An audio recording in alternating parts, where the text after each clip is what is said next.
Señores argentinos, les voy a decir algo. Cambiemos y el kirchnerismo, todo le subieron impuestos. Cuando le tuvieron que meter la mano en el bolsillo no tuvieron reparo alguno. Yo antes de subir un impuesto me corto un brazo. En el día de ayer se creó un nuevo impuesto en la Argentina, una de las naciones con la mayor presión tributaria de todo el planeta. Eso no es novedad. La novedad es que logró aprobarse gracias exactamente a 3 diputados que se retiraron del recinto para que esto sea posible: Victoria Villarruel, Carolina Píparo y Javier Milei. La nueva tasa de seguridad aeroportuaria pasará a conocerse a lo largo de los años como la tasa Milei, el apellido del político pseudoliberal que te hemos advertido hace años que no haría otra cosa que esto. Lejos de lograr que se reduzca el Estado o el saqueo a los ciudadanos, se ha convertido en un ominoso cómplice de ello. Te mintió en tu cara, se ríe de vos, y es lo esperable de cualquier político, porque por más nobles o estimulantes que sean tus discursos, sus acciones están condenadas a avasallar tu libertad y tu propiedad privada, algo que bien sabía Milei antes de convertirse en un miembro de la casta política. A ver, ¿estás en una carrera política o lo tuyo solamente es un aporte desde lo económico de tu posición liberal? Es bastante interesante lo mío como carrera política porque detesto la política. Me parece una actividad de mierda, sucia, roñosa. O sea, tengo la peor de las opiniones. Además, me parece una locura, digamos, las personas como Mauricio, como outsiders, o sea, tratar de mezclarse con esa gente, o sea, no, yo, digamos, lo mío es la batalla cultural. Es abrirle los ojos a la gente, que se den cuenta que en realidad, digamos, porque ¿qué es un político? Un político es una suerte de sociópata, es como un psicópata, pero a gran escala, un sociópata, ¿sí? Que quiere hacer creer a la gente que son todos unos inútiles, unos inválidos en todos los aspectos de su vida y que si no es por él no podés vivir. Y en realidad es al revés, porque vos sos el que producís, él es el parásito. O sea, entonces, digamos, o sea, lo que yo quiero es que la gente se dé cuenta que el problema por el cual Argentina se hunde es por la política, no que, digamos, la solución es la política. No. Pero ¿vos crees, Javier, en serio que son todos iguales los políticos? Yo no creo que son todos iguales. Yo creo que sí. Los políticos son corruptos, los políticos son estos, los políticos son estos, y ahora te vas a dedicar... Bueno, pero puedo ser político y no ser corrupto, puedo tratar de entrar al sistema. Sería interesante preguntarle además de dónde sacó 2 millones de dólares, que es lo que recientemente ha publicado el diario Clarín, que tiene depositado en su cuenta bancaria. Difícilmente de su actividad profesional, puesto que hemos confirmado que ni la suma de la totalidad de sus salarios en el sector privado llega a esa cifra. Pero más allá de este tema, quiero ahondar en por qué Milei consintió que te estafen con la tasa de seguridad aeroportuaria. ¿Por qué le ahorra dinero a su antiguo patrón, Eduardo Urnequian? El responsable de ingresarlo en el panorama mediático nacional, subsidiar sus apariciones en medios donde él mismo es accionista, como América TV, de hecho Urnequian lo fundó, y cuyo imperio se basa íntegramente en el robo estatal. Allí también estuvieron el ex montonero Rafael Bielsa, a quien Milei dijo que respeta, pese a ser un terrorista asesino. Bueno, lo mismo que Bullrich. Yo tengo el privilegio de contar como empleado a un extraordinario evaluador de riesgo que es un influencer, que es Javier Gerardo Milei. Y allí está el hermano del presidente Alberto Fernández, porque Urnequian no es otra cosa que un mafioso empresario. Y como ya ves, no es que Milei se limitó a trabajar en la empresa de Urnequian, que sería comprensible. Históricamente ha publicitado a Urnequian como un gran empresario, cuando en realidad es un ladrón común, y ahora trabaja para él y no para sus votantes desde su banca del Congreso. Desde esta casa desenmascaramos a este siniestro sujeto, que va mucho más allá de la criminalidad estándar de un oligarca argentino. Es un señor de la guerra en Armenia, un hombre del Departamento de Estado, y su historia retrata e ilustra quiénes son los verdaderos dueños de la clase política. Recordemos esta entrevista vacacional y amena que le realicé a mi amigo Manuel Cantero y que se vuelve absolutamente vigente en las actuales circunstancias. Adelante. Le mandamos un abrazo al señor Urnequian, amigo mío, querido amigo. Sí. Un grande. Un verdadero empresario. Pero le hablas con él. Buenas tardes, soy Nicolás Moraz y hoy vamos a retratarles a un empresario con todas las letras. Como todos saben, en este canal somos acérrimos defensores de la libertad de mercado y de la propiedad privada, y de que las personas tienen derecho, por supuesto, a construir fortuna honestamente. Esto último no es lo que caracteriza a Eduardo Eurnequian, un hombre enigmático, que une ni más ni menos que a las recaudaciones de la Fundación Clinton en la Argentina, con Gustavo Vélez, la mano derecha de Alberto Fernández, y el mismísimo Javier Milei, sin contar además con su participación en la actual guerra de Armenia. Eurnequian es un personaje paradigmático de una élite argentina siniestra, que ha acumulado cada centavo a través de la violencia estatal, del empobrecimiento de los consumidores y de los contribuyentes, y que extiende sus tentáculos, al igual que Eduardo Elstein, por buena parte del planeta.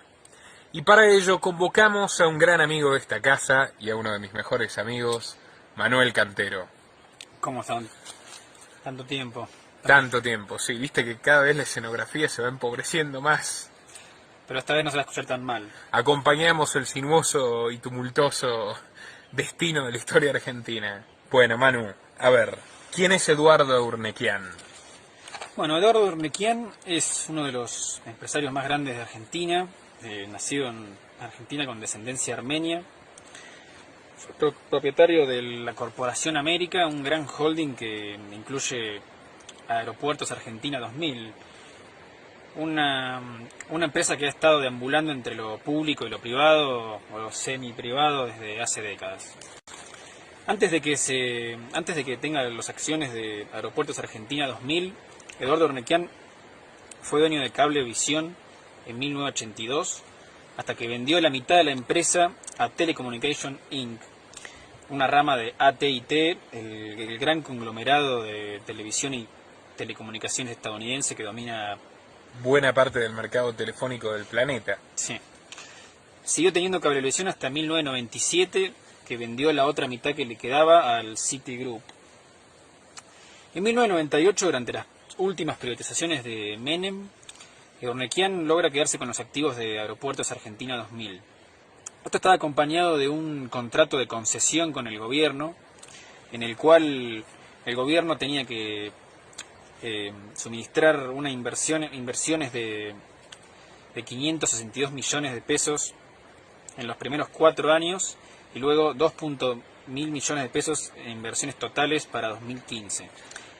A cambio de esto, la empresa tenía que darle una especie de canon al gobierno de 171 millones de pesos por año. Según un cable de Wikileaks, Aeropuertos Argentina solo logró pagar el primer canon del primer año y luego dejó de pagar básicamente los cánones y siguió aceptando dinero del gobierno. Permitime un segundo, o sea, además de que se incumplió el contrato, más allá de eso, me parece muy saltante cómo toda la trayectoria empresarial previa de Eurnequian transcurre en industrias hiperreguladas. Las telecomunicaciones que funcionan con licencias, que no hay una razón empírica para que funcionen con licencias otorgadas del Estado, porque por ejemplo en Malasia, y esto por ejemplo lo aprendí gracias a Julian Assange, existe un libre mercado competitivo de telecomunicaciones, pero oh casualidad, Eurnequian lucra con las telecomunicaciones hiperreguladas de la Argentina, luego con el monopolio de los aeropuertos que detenta hasta hoy. Pues es el monopolio estatal de los aeropuertos. A los efectos prácticos, que esté en manos de Eurnequian no es diferente a que esté en manos del Estado argentino. ¿Se entiende? No hay otra oportunidad, no hay otro constructor. Nadie construye aeropuertos si no es a través de las decisiones políticas. Aunque esos aeropuertos sean no rentables, aunque supongan pérdidas enormes para las personas de a pie, Eurnequian está blindado por el poder político. No me sorprende que haya consolidado su fortuna en el menemismo y que de allí deriven tantos elogios a tan ominosa gestión, que se trató de privatizaciones cartelizadas y amañadas para los amigos del poder y que dista muchísimo de una verdadera liberalización económica. También esto me ayuda a entender por qué algunos empleados de Eurnequian defienden tanto la gestión de Domingo Cavallo, aunque haya sido el ministro que protagonizó la mayor suba de impuestos de la historia argentina. Perdóname la interrupción, Manu. Adelante. ¿Cómo sigue la carrera de Eurnequian? También en paralelo a la adquisición de Aeropuertos Argentina, logró tener las acciones del transportadora de gas del norte, y en toda esta movida que tenía con el gobierno, en este contrato de concesión del que el gobierno ponía tanta plata y la empresa no daba nada, fue acumulando una deuda aproximadamente de 1.200 millones de pesos. En la época en que los pesos además eran dólares. En la época en la que eran dólares.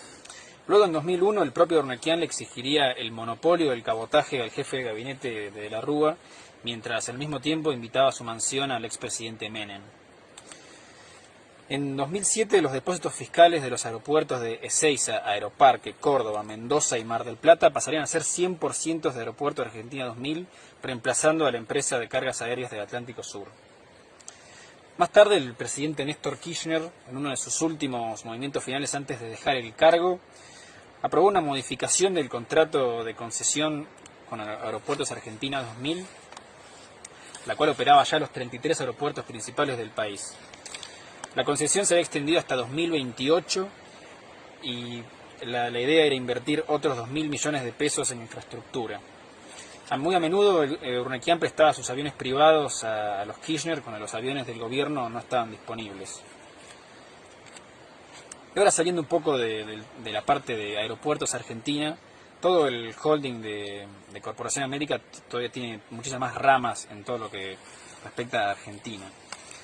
Después del fracasado proyecto de la compra del ex batallón 141 por parte de Urnequian en Córdoba, que después de prometer...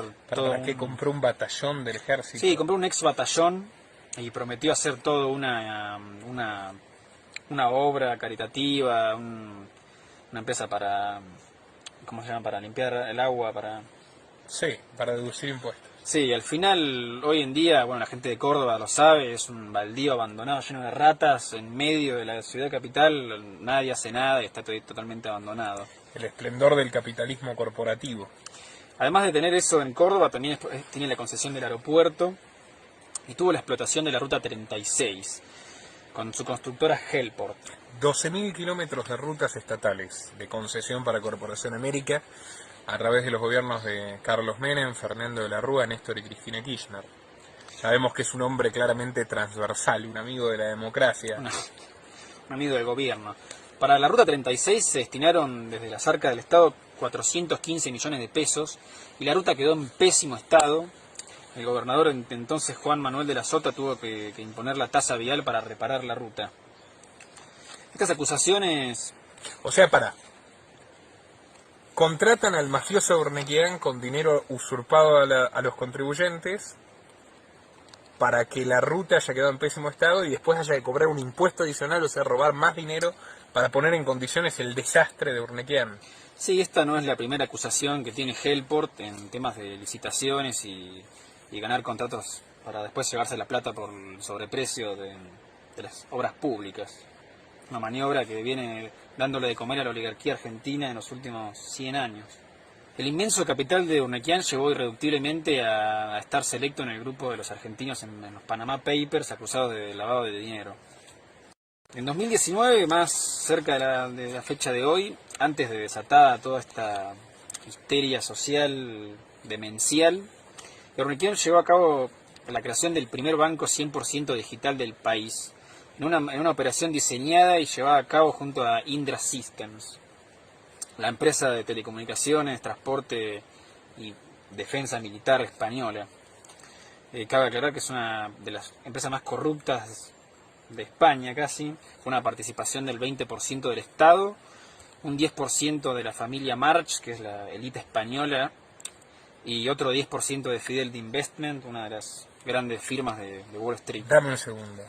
Primer banco digital, bancarizar igual fiscalizar, o sea, otro anexo, digamos, de la prolífica relación carnal entre Urnequian y el Estado argentino contra los intereses de las personas de bien, que son saqueadas y expoliadas a través de la FIP gracias a la bancarización, ya sea la de Urnequian, ya sea la de Ualá, ya sea la de Mercado Pago. Para eso existe la bancarización y la digitalización. Lejos de ofrecer soluciones reales para los problemas de la gente común, los entregan a las fauces voraces de la mafia criminal de políticos, ladrones y asesinos. Me sorprende que algunos que solían identificar a los políticos como ladrones y asesinos, ahora son políticos y además defienden y le hacen publicidad explícita a personajes tan siniestros como Urnequian. Pero sus socios españoles, también una empresa paraestatal, una empresa armamentística para colmo, esto me sorprendió un poco, han tenido jugosos negocios gracias a los eurocomunistas trasnochados de Pablenin Iglesias, de mi querido Pablenin, hoy vicepresidente. Sí, gracias a un proyecto de Pedro Sánchez también el señor Soros tiene 10 millones de euros en la empresa. En Indra. Después, en plena pandemia... Y financiaron un vehículo militar. Sí, en plena pandemia se dignaron a hacer un vehículo militar. También estuvieron a cargo de un proyecto de la Unión Europea para desarrollar un nuevo avión. Y este año empezaron un proyecto con Microsoft para un control de tráfico aéreo virtual. Otro personaje clave en la creación de este nuevo banco digital fue un socio de hace 20 años de Urnequian, el señor Guillermo Franco, que después de fundar el partido Acción por la República con Cavallo, que por cierto fue el embrión que le produjo a Alberto Fernández su único cargo electivo, antes de la presidencia como legislador porteño, junto con Vélez, con Cavallo y con Franco. Después de formar ese partido fue electo diputado nacional en 1997, año en el que también secundaría a Gustavo Vélez para la vicepresidencia en las elecciones. Ya entrado en el 2000 se uniría al grupo de Urnequian transformándose en director de la corporación. En 2007 Guillermo Franco sería designado presidente del Banco Provincia de Buenos Aires por el entonces gobernador Scioli. Allí estaría a cargo de la entrada de créditos del Banco Interamericano del Desarrollo, del Banco Mundial y del OPIC, que es una corporación para inversiones privadas en el extranjero del gobierno estadounidense. También protagonizó el escándalo de la construcción de las viviendas Estrellas del Sur, donde fueron destinados casi 230 millones de pesos y hoy en día está en pésimo estado, totalmente abandonado. Hermano, ¿hay algún negocio de Urnequian que realmente pueda catalogar como empresa privada? ¡Por Dios! No, la verdad que no. Después de crear el banco Willow Bank, junto con Urnequian, Guillermo Franco abandonaría su participación en el banco para unirse de lleno en el Banco Interamericano del Desarrollo, donde tomaría el puesto de director en representación de Argentina y Haití. Puesto que ocupa hasta el día de hoy. Puesto que ocupa hasta el día de hoy. O sea, para un segundo, Banco Interamericano de Desarrollo, sede en Washington, financiamiento de todos los proyectos de adoctrinamiento, lavado de cerebro y subordinación a la élite imperial progre yanqui que existen, los que financiaron con 200 millones de dólares las políticas de género de Mauricio Macri, los que financiaron la extensión del confinamiento que nos está liquidando por interpósita persona de Soros y con la gestión de Franco y del, por supuesto, entrañable Gustavo Vélez. Porque Vélez llega al Banco Interamericano de Desarrollo, donde se pasó una hermosa década cobrando en dólares, de la mano de Franco. Un hombre muy generoso, Urnequian. Podemos entender por qué gobierno tras gobierno se siguen renovando sus privilegios, aunque sean solventados con la sangre que el Estado le succiona a los pobres argentinos decentes, honestos y competentes.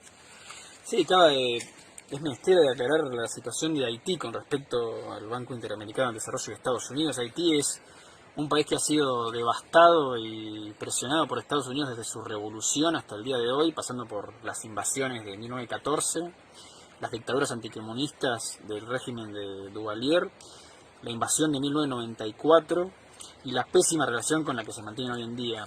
Según un cable de Wikileaks, la administración de Obama luchó por mantener los salarios haitianos en 31 centavos, cuando al mismo tiempo el gobierno haitiano había aprobado una ley que elevaba el salario mínimo a 61 centavos la hora. Cabe aclarar que Haití tiene una deuda aproximada de 890 millones de dólares con el Banco Interamericano de Desarrollo, con los cuales el 41% el gran acreedor es del Banco Interamericano del Desarrollo. También Guillermo Franco tiene en cabeza la Fundación Acordar, donde Javier Milei está como economista en jefe. Fantástico. Las ideas de la libertad. De la libertad de la mafia política. Bueno, volviendo a Eduardo Urnequian, dentro de su filantropía también es dueño de la Fundación Raoul Wallenberg, que promueve el programa Casas de Vida, el cual homenajea y da tributos a monasterios, hospitales, escuelas, donde se salvaron vidas durante el Holocausto. Digamos que a él le gusta estrechar relaciones con otras, ¿cómo podríamos decirlo? Con otras colectividades del empresariado argentino eventualmente más influyentes que la armenia. Por esta fundación ha recibido reconocimientos y homenajes tanto de la DAIA como de la AMIA, y algunos premios han sido otorgados ni más ni menos que en la casa del presidente del Estado de Israel. También dentro de la familia de Urnekian se encuentra Hugo Urnekian, que es vicepresidente de la Corporación América y presidente de la Compañía General de Combustible, la rama energética de la corporación, quien en 2013 declaró que había pagado $220.000 para la campaña electoral del kirchnerismo. Perfecto. Pero esta no es la única vez que el grupo Urnekian ha contribuido en algún partido político. Urnekian también declaró que financió más de $500.000 para la Fundación Clinton. Todo esto cierra un poco las relaciones que tienen con Estados Unidos, también por ejemplo en las recomendaciones que le ha dado Alberto Fernández a finales del 2019, entrada cuando se venía un poco la crisis, le recomendó que no tomara deuda del gigante asiático chino, sino que era mejor idea ser respaldado por el gobierno estadounidense. Vos, fíjate, acá en este canal pusimos sobre el tapete algo que hoy ya es Vox Populi, cuando en el 2015 John Podesta, jefe de gabinete del Departamento de Estado de Hillary Clinton, empieza a recaudar fondos para la campaña presidencial de Hillary Clinton contra Trump, y en referencia a la recaudación en Argentina le escribe a Dan Restrepo, quien íntimo amigo de Alberto Fernández, por cierto, que hable con Alberto, que va a ser el próximo líder del peronismo, en épocas donde Alberto no era más que el recaudador de Sergio Massa, el jefe de campaña de Sergio Massa, otra persona estrechamente vinculada, miembro del Instituto Nacional Demócrata de Estados Unidos y estrechamente vinculada a Podesta, a los Clinton y a todo el espectro político norteamericano. Pero no sería sorpresivo que las contribuciones que hicieron, por ejemplo, José Luis Manzano, otro gran amigo de esta casa, o Urnekian, hayan sido derivadas de la gestión personal del propio Alberto Fernández, a quien se le encomendó reunir fondos para Hillary Clinton y quien ahora tiene todas sus fichas y las esperanzas para mantener su dictadura despótica posicionadas en la victoria de Biden y un eventual préstamo por parte de los Estados Unidos que vos me estás diciendo que le recomienda impúdicamente el propio Urnekian. Exactamente. Bueno, también otra rama de la Corporación América es una rama agroindustrial llamada Unitec Agro, que además de trabajar semillas transgénicas tienen cantidad de campos rigurosamente fumigados. También ha sido objeto de acusaciones por parte de las comunidades Cuom en el Chaco por contaminar las aguas desde sus estancias de Don Pablos. Son 100.000 hectáreas las que tiene la Corporación América en la Argentina, y las de Chaco puntualmente entiendo que son fruto de un negociado con tierra expropiada a productores que no pudieron pagar impuestos por parte del gobierno del mafioso asesino Capitanich, antiguo jefe de gabinete de Cristina Kirchner. Así que no quiero pecar de insistente, pero cuídense mucho de la gente que dice que los políticos son una mierda y luego ensalza a quienes financian y lucran con los crímenes de los políticos. Sí, en esos mismos campos este año un par de integrantes de la comunidad Cuom fueron baleados cuando habían ingresado al campo a cazar para comer. Así que en medio de la cuarentena tampoco aflojan. Recientemente la rama también tecnológica de la Corporación América, que se llama Unitec, realizó una inversión de $500 millones para inaugurar la primera planta de producción de microchip y semiconductores. La empresa también logró la certificación correspondiente de Visa y Mastercard para empezar a crear tarjetas de crédito. O sea, la cuestión con bancarizar / fiscalizar es obsesiva. Esta es una maniobra que Urnekian ya había utilizado en Armenia unos años antes. También ha sido premiado por la Academia Nacional de Ciencias de la empresa, en cuyo evento se encontraban, además de Fontevecchia, Ratazzi, Bulgeroni y toda esa malandra, se encontraba, por supuesto, su más fiel empleado, el señor Javier Milei. Y ningún empresario. Ningún empresario honesto. ¿Quería ser ministro? No, yo detesto la ¿Te han política. ofrecido en algún momento? No, pero sí lo que sí ¿Y te aceptaría. dedicas a esto? Pero Lo vos que sos sí hace- abogado de empresas No, yo soy importantes. Pero vos hablabas sos mal. licenciado. Yo soy Sos economista licenciado. y soy el economista jefe de un grupo importantes muy importante. empresas, ¿no? Sí, exactamente. Aeropuertos 2000 lo tenemos. Es una de las empresas del grupo donde yo soy economista Le jefe. mandamos un abrazo al señor Euriquian, Euriquian. amigo mío, querido amigo. Un grande, Un grande. un verdadero Que empresario. allanaron Pero su casa. le hablas con él. Bueno, y del mismo modo que Eduardo Elstein tiene vínculos carnales con Israel, Eduardo Elstein, vicepresidente y tesorero del Congreso Judío Mundial, socio y representante de George Soros durante 20 años de negocios en la Argentina, cuyo banco hipotecario fue rescatado con dinero robado a los jubilados por Sergio Massa y Cristina Kirchner. Ese mismo caballero que, bueno, tiene una relación simbiótica con Israel, incluso se ha vinculado con empresarios que terminaron presos por corrupción y actualmente declara su bancarrota luego de haber producido misiles e incluso vendérselos a los ingleses que ocupan las Malvinas. Podemos encontrar una analogía en su amigo y compinche Urnequian, pero en referencia a Armenia. Un país tal vez más desconocido y menos vistoso que Israel, pero donde este personaje se enraiza y no precisamente para el bien de los armenios. ¿Cuál es la relación, Manu, de Urnequian con Armenia, país que por cierto actualmente está en guerra y guerra que, o casualidad, tiene también que ver con Urnequian?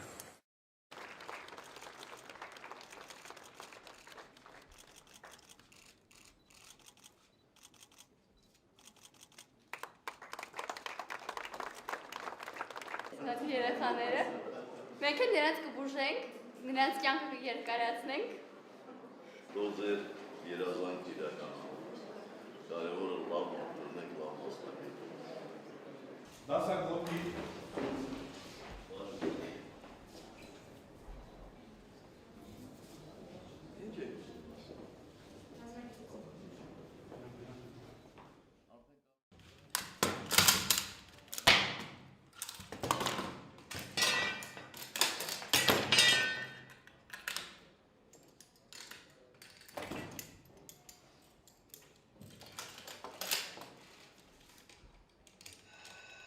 Un verdadero empresario. Bueno, en lo que respecta a Urnequian en Armenia, tiene el grupo de Urnequian, el cual cuenta con varias empresas. En primer lugar, es dueño de HiPost, que es el operador postal nacional oficial de Armenia, una empresa que fue fundada en 1991 tras el colapso de la Unión Soviética. Operador postal oficial de Armenia significa que Armenia pasa del monopolio estatal soviético del correo, o sea, de las comunicaciones, algo tan sensible como las comunicaciones, al monopolio paraestatal del correo controlado por Urnequian. Parece una joda. Además del HiPost... Vos te das cuenta que son neocomunistas, ¿no? O sea, sí, eso es impresionante. Monopolios. Adelante. Además del correo, también controla el aeropuerto internacional de Zvartnots, de Yerevan, la capital de Armenia, y el Commerzbank, uno de los bancos más grandes de Armenia. Urnequian ha sido considerado héroe nacional por sus grandes donaciones al país, más que nada durante la crisis del corona, de unos $250.000, y por otras actividades filantrópicas que ya iremos desarrollando. $250.000 debe ser un día de contrato con el Estado argentino, menos. Más o menos. También mantiene negocios y ha mantenido negocios con el expresidente Robert Kocharyan, que fue como la mano derecha de Lev Petrosyan, una cosa como si te dijera un Menem de Armenia durante las privatizaciones. Una vez que se independizan de la Unión Soviética en los 90, empiezan básicamente a repartirse todas las empresas entre toda la élite. En una corruptela sin precedentes. Robert Kocharyan fue presidente del Commerzbank durante su mandato de la presidencia y después fue presidido por su hijo. Es muy importante hacer la acepción de que privatizar de verdad es partir el monopolio estatal en empresas que compitan entre sí, no transferir el monopolio estatal a un monopolio entre comillas privado garantizado por una licencia de explotación monopólica que te da el Estado, porque seguís en lo mismo, seguís en un monopolio que puede cobrar los precios que quiere y puede cagarse en la gente y proveer el peor servicio posible. Urnequian es la personificación del antiempresario, del enemigo acérrimo que hace fortuna contra la libertad de empresa, no gracias a la libertad de empresa, contra los consumidores y a través de la usurpación. Esto, por supuesto, para quienes nos siguen es absoluta y meridianamente claro, pero si hay algún despistado que cree que cuando Milei santifica a los monopolistas corruptos e incompetentes como su jefe, está hablando del libre mercado, no está hablando del libre mercado, está hablando de la mafia estatal. Y él, en la medida que defiende a Urnequian, y más ahora que de hecho se postula, sin duda con apoyo de Urnequian, para formar parte de ella, también es un repugnante político, más allá de cualquier valoración personal que exista. No se puede separar la tiranía estatal de la tiranía corporativa. El Estado moderno necesita de forma indispensable a las corporaciones, y las corporaciones necesitan indispensablemente al Estado para poder servirse violentamente del dinero de la gente y de las empresas que realmente producen, innovan y compiten. Adelante, Manu. Bueno, fue a través de este banco, del Commerzbank, que Urnequian pudo llevar a cabo la incorporación de las tarjetas de crédito en Armenia, de la mano de, como ya dijimos, de Visa y Mastercard. Según un cable de Wikileaks, el propio Consejo de Gobierno de Armenia, en 2008, sugirió que no era aconsejable que el Commerzbank realizara una transacción de la Corporación Metalúrgica de China en el país, porque estaba implicada en serias acusaciones de lavado de dinero, malversación de fondos y otros delitos. El país estaba atravesando una situación difícil y al Consejo de Gobierno le pareció un poco peligroso que el banco del presidente tan corrupto se encargara de ciertas transacciones nacionales. Urnequian también cuenta con Hayastain Huger, o también llamado Tierras de Armenia, en donde tiene grandes hectáreas y produce gran cantidad de vino, el cual es socia del Max Group, propiedad de Jarutian Pambukian, un parlamentario muy cercano a Robert Kocharian. Amigo, no hay nadie, absolutamente nadie, que aunque sea haya empezado con un almacén, con una compraventa de autos. O sea, es absolutamente increíble. O sea, sus socios son abiertamente los políticos. Este socio también fue quien trajo otras privatizaciones de la mano de la compañía Midland Resource, cuyos dueños son multimillonarios rusos e israelíes, y estuvieron en la privatización de la red eléctrica de Armenia durante la privatización de los 90. Urnequian es amigo de Putin también, porque no puede, o sea, él está con Dios y con el diablo, ¿es así?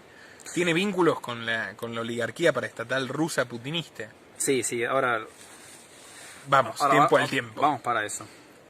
También entre otros socios cercanos de Urnequian se encuentra Hagit Tsarukian, que además de ser diputado y formar parte del gran porcentaje del financiamiento a varios partidos políticos, es dueño del Multigroup, un grupo empresarial que domina farmacias, tiendas de muebles, alcohol y fábricas de cemento.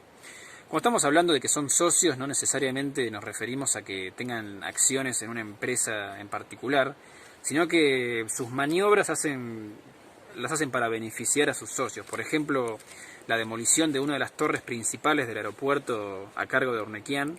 En Armenia, el cual no tuvo ninguna justificación. Hubo manifestaciones en contra y lo único que buscaban hacer era demoler para después construir y favorecer a las empresas de cemento. Pero eso solventado con el dinero del contrato con el gobierno de Armenia. Totalmente, sí, con la concesión del gobierno. O sea, para que la gente lo entienda, con el dinero robado a los armenios, como acá robaba dinero de los argentinos para hacer rutas que no se hacían y después le cobraban más impuestos, o sea, robaban doblemente a la gente para terminar de hacer esas rutas. En Armenia el tipo demuele un aeropuerto subsidiado por el Estado para alimentar la demanda de cemento de su amigo y socio el diputado. Sí, en una que eran todos del Partido Comunista. O sea, vos sos consciente que la clase política de los países de la ex Unión Soviética, de las ex repúblicas soviéticas, son todos tipos que empezaron las carreras en el Partido Único Comunista y que después se convirtieron en benefactores del, entre comillas, empresariado occidental. Bueno, uno de sus principales socios políticos, Robert Kocharian, nacido en el territorio de Nagorno-Karabaj, un territorio que actualmente está disputado entre Armenia y Azerbaiyán hace 30 años, empezó siendo presidium del Soviet Supremo hasta la disolución de la Unión Soviética. Presidente del Soviet Supremo. De la zona de Armenia. Es necesario explicar ahora cuáles han sido las circunstancias que han atravesado estos territorios de Asia Central. Yo no entiendo cómo después Javier Milei puede atreverse a decirle socialista a alguien. Adelante, por favor. Sí, la verdad. Una vez independizados Armenia y Azerbaiyán, su país limítrofe, empezó una guerra por el territorio de Nagorno-Karabaj, que se encontraba en Azerbaiyán. Algunas localidades como Stepanakert siempre se identificaban más con el pueblo armenio, y las tensiones étnicas desde los 80 entre musulmanes azeríes y cristianos armenios empezaron a calentarse hasta que llegaron a su límite. Durante la guerra de Nagorno-Karabaj, alrededor de 30.000 personas. Robert Kocharyan tuvo una participación tan grande en la guerra que fue general y lideró gran parte de los ataques armenios que lograron conquistar el territorio de Nagorno-Karabaj. Es más, luego de terminar la guerra, fue el primer presidente de facto de Nagorno-Karabaj. Sin embargo, la guerra no terminó del todo, se llegó solo a un acuerdo de alto al fuego y además del territorio en disputa tomaron otros 7 distritos azeríes en los que hoy en día todavía se mantienen enfrentamientos. Desde terminada la guerra hasta hoy siempre se han mantenido escaramuzas, pero la verdad que hay que aclarar que este año ha sido el año más violento en los últimos 30 años, se han cobrado miles de vidas y centenares de tanques de guerra y helicópteros. O sea, la escala de violencia en los últimos 30 años nunca había sido tan letal como la de este año. Además, el problema es que ni Armenia, ni Azerbaiyán, ni la ONU reconocen este estado de facto que se identifica como la República de Artsaj, pero que sin embargo está 100% controlado por el gobierno armenio y por una lista de inversores extranjeros. Robert Kocharyan, después de pasar por la República de Artsaj, sería primer ministro de Armenia en 1996, para después convertirse en presidente de Armenia en 1998. Durante su presidencia hubo varios acontecimientos violentos, uno conocido como el tiroteo en el Parlamento de 1999, donde entraron unos terroristas al Parlamento, asesinaron a gran parte de los miembros de la oposición y a un primer ministro. Kocharyan tuvo que negociar con los terroristas para liberar a los rehenes, pero aún hoy se mantienen sospechas de que no fue más que una movida para sacarse de encima a la oposición. También una vez en plena luz del día en un café de Verán, Kocharyan se cruzó con un ex compañero de la universidad que tras decirle hola Rob y guiñarle el ojo, Kocharyan tuvo un episodio de violencia y le dijo a los guardaespaldas que lo llevaran a un café y lo mataran a plena luz del día. Se han hecho muchas manifestaciones. Para. ¿Podés repetir eso? El amigo de Ornequian...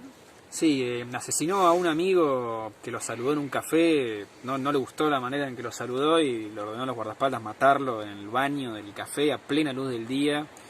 Un episodio que todavía el gobierno no hace nada para arreglar, o más allá de que, para esclarecer, más allá que hay muchas manifestaciones. Esto llegó a los tribunales internacionales. Bueno, Kocharyan gobernó de 1998 hasta el 2008, y a pesar de que en las elecciones del 2003 la gente estaba exigiendo su renuncia porque había muchos cuestionamientos de fraude electoral, cuando terminó su presidencia respaldó la candidatura de su primer ministro y socio, el presidente Serge Sargsyan, quien ganó las elecciones en 2008. Por un 99% de los votos, seguramente. Tras el resultado de las elecciones hubo muchas manifestaciones que fueron dispersadas por las policías y las fuerzas militares, en donde murieron 10 personas. El presidente Kocharyan declaró un estado de emergencia durante 20 días, que fue seguido por arrestos masivos y purgas a los miembros de la oposición, así como una prohibición de cualquier otra protesta antigubernamental. También Kocharyan tiene un gran apoyo ideológico militar, ya que su jefe de campaña era también el ministro de Defensa. Hermoso. Las grandes empresas en Armenia están profundamente vinculadas y entrelazadas con el poder político. Como por ejemplo el único grupo de seguros del país, el grupo SIL, que después de pertenecer a... El único. Otra industria regulada. Otro monopolio. Después de pertenecer a aliados de Lev Petrosyan como Hachatur Sukisyan, pasó a manos de los que tienen el monopolio del cemento, aliados de Serge Sargsyan en 2008, Mikhail Bagdasarov y Nikolai Berzer. Así también, cercanos a estas pirámides de corrupción, tienen por ejemplo el control del 50% de los ingresos de las farmacias, como Samuel Alexanian, y contratos exclusivos de distribución con tabaqueras como Philip Morris, como la que controla el yerno del expresidente Es verdaderamente Sargsyan. increíble que no haya un solo sector competitivo entre todas esas inversiones.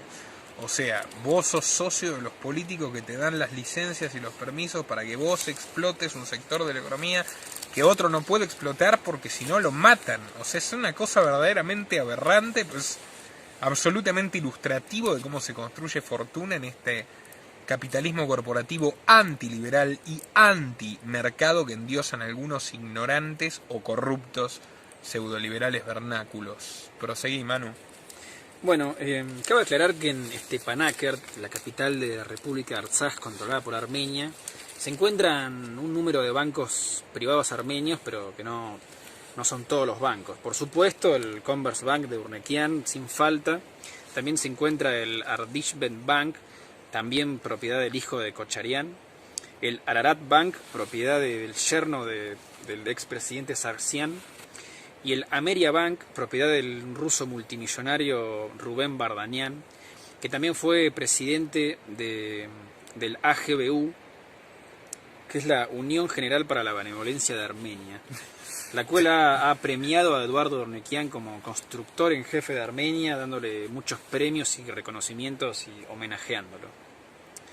Estos grupos, estas ONG que trabajan para la beneficencia de Armenia, como la Asamblea Armenia de América, mantienen estrechas relaciones con Estados Unidos, más particularmente con el estado de California, y promueven políticas y proyectos para la beneficencia en Armenia.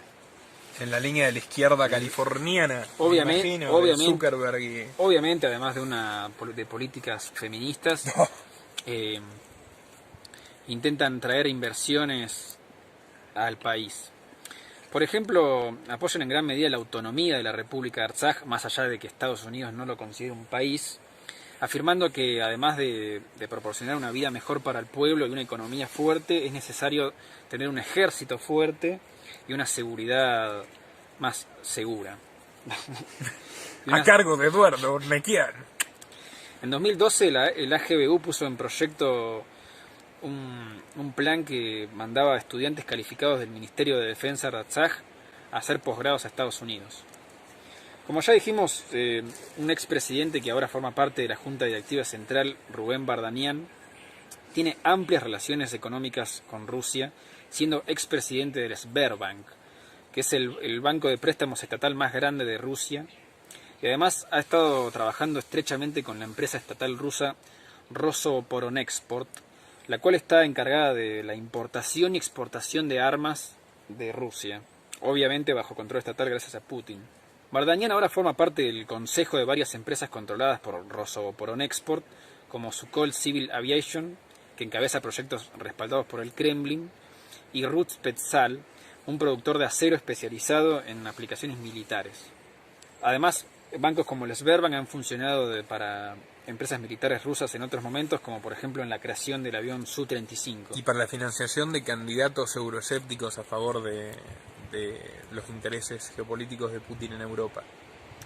Bueno, otros magnates que se encuentran dentro de estas ONG que premian a empresarios, podemos encontrar al actual presidente Berg Setrakian, que es miembro del tercer bufete de abogados más grande de Estados Unidos, el DLA Piper.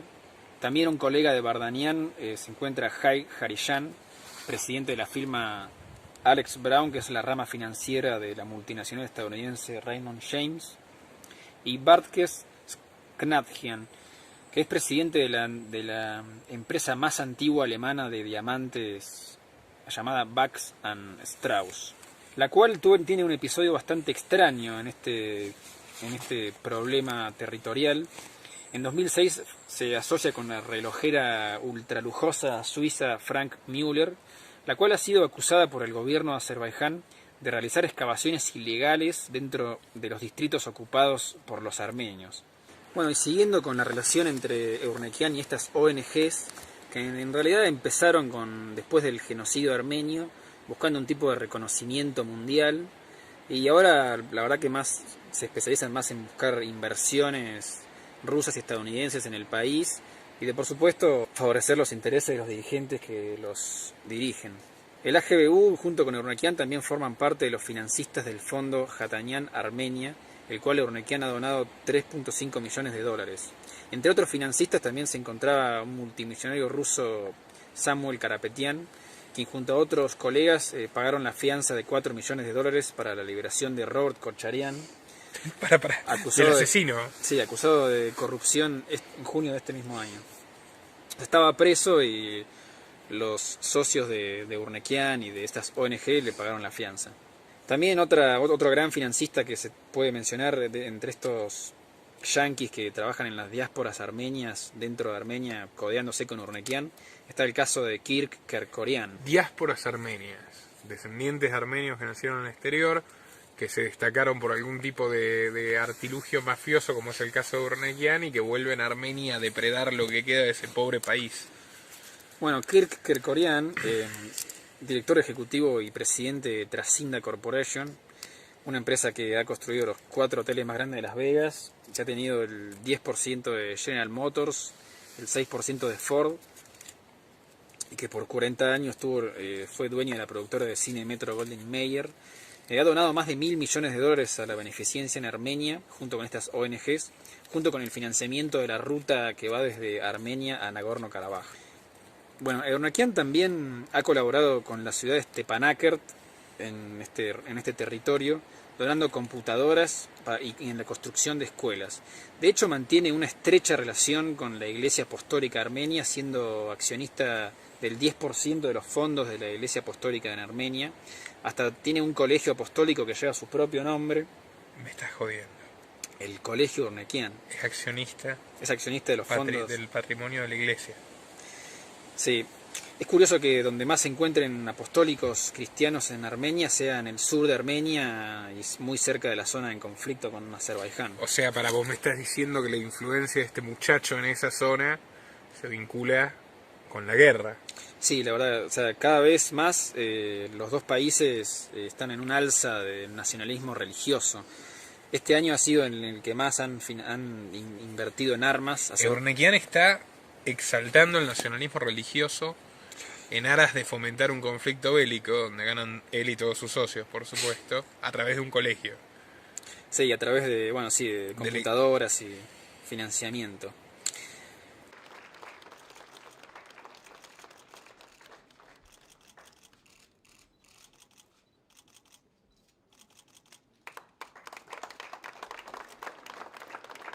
Երեխաները մենք էլ նրանց կբուժենք, նրանց կյանքը կերկարացնենք։ Դոզեր երազանք իրականացնենք։ Կարևորը լավ ընտրենք լավ մասնակից։ Դասակոպի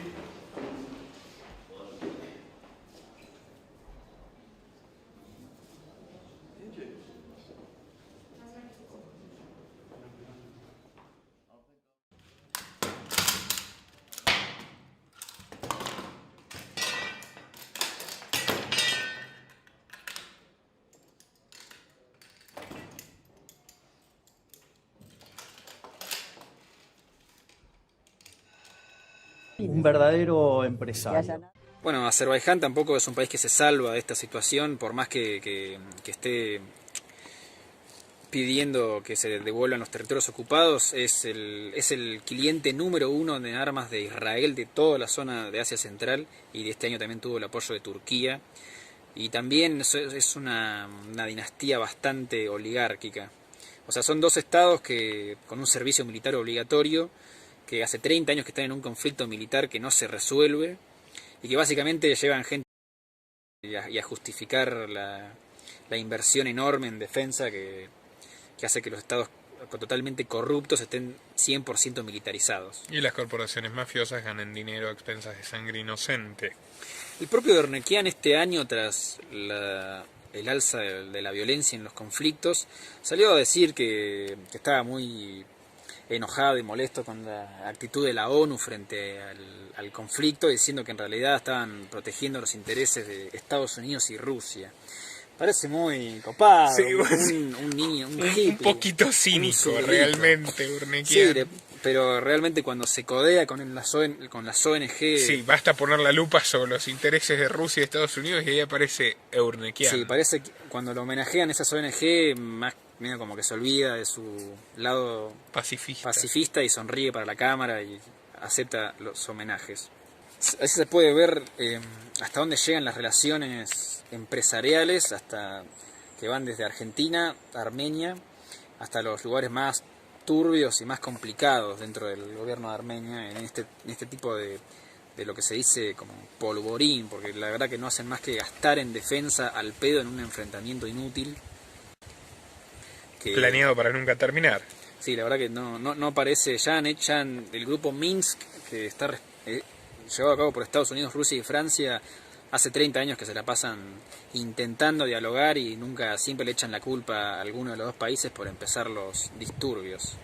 Se dice que Estados Unidos tampoco no hace ninguna sanción a Azerbaiyán ni se mete en nada más allá de que venda armas a través de Israel, porque tiene unas relaciones bastante buenas con Azerbaiyán y es un país que limita con Irán y estratégicamente prefiere no meter la pata y seguir vendiendo armas, básicamente. Bueno, un verdadero placer realmente.